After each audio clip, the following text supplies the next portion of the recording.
আসসালামু আলাইকুম। সবাই কেমন আছেন? আশা করি সবাই ভালোই আছেন। আমিও আল্লাহর রহমতে ভালোই আছি। আজকে আবারও চলে এলাম আর একটি নতুন ভিডিও নিয়ে। আশা করি শেষ পর্যন্ত দেখবেন। আজকে রুই মাছ দিয়ে আলু ও কফি দিয়ে পাতলা ঝোল বানাবো, তো সাথেই থাকেন।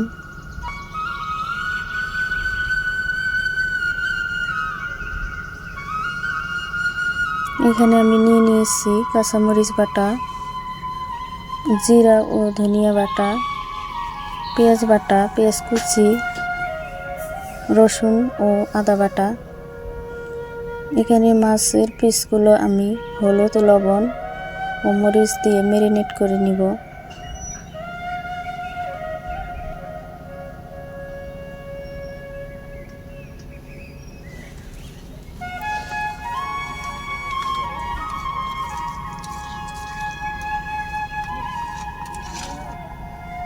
তো কড়াইতে তেল দিয়ে দিলাম।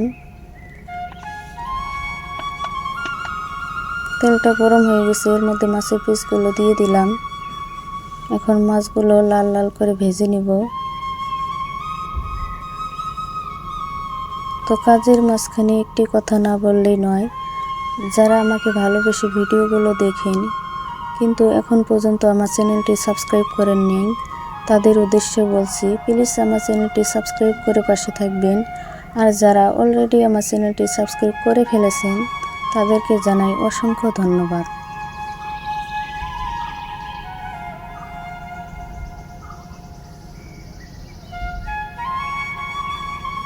তো মাছগুলো ভাজা হয়ে গেছে, এখন নামিয়ে নেব।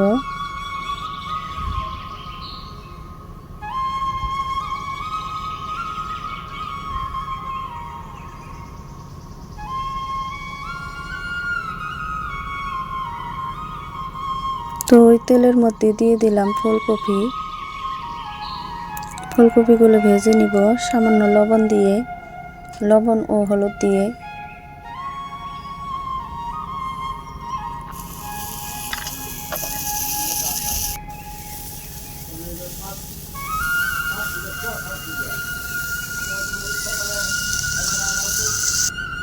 তো ভাজা হয়ে গেছে, নামিয়ে নিলাম। ওই তেলের মধ্যে দিয়ে দিলাম কেটে ধুয়ে রাখা আলুগুলো এখন ভেজে নিব।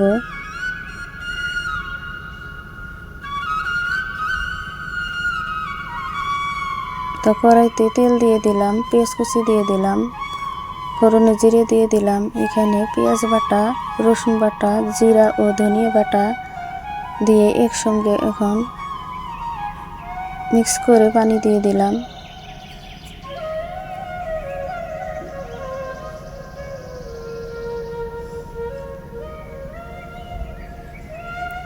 এখন এর মধ্যে গুঁড়ো মশলা অ্যাড করব, হলুদের গুঁড়ো, মরিচের গুঁড়ো ও স্বাদ অনুযায়ী লবণ দিয়ে দিব।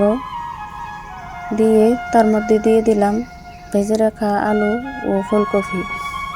এগুলো নেড়ে চেড়ে এখন ভালো করে কষিয়ে নেব।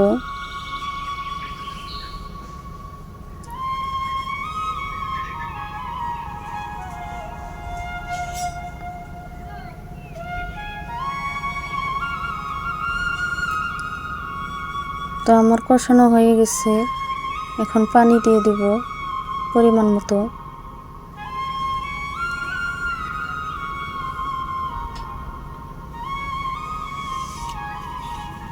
একটি ঢাকনা দিয়ে ঢেকে দিলাম।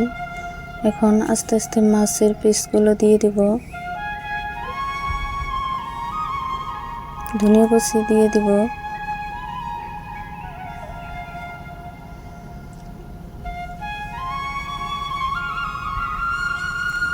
হয়ে গেছে রান্নাটা আমার, নামিয়ে নিলাম।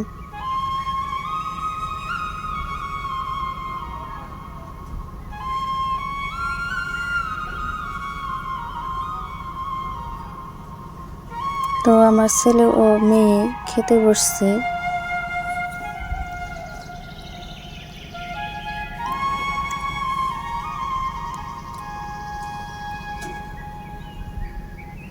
ভিডিওটি কেমন হয়েছে তা অবশ্যই কমেন্ট করে জানাবেন, আর একটি লাইক দিতে ভুলবেন না। সবাই ভালো ও সুস্থ থাকুন।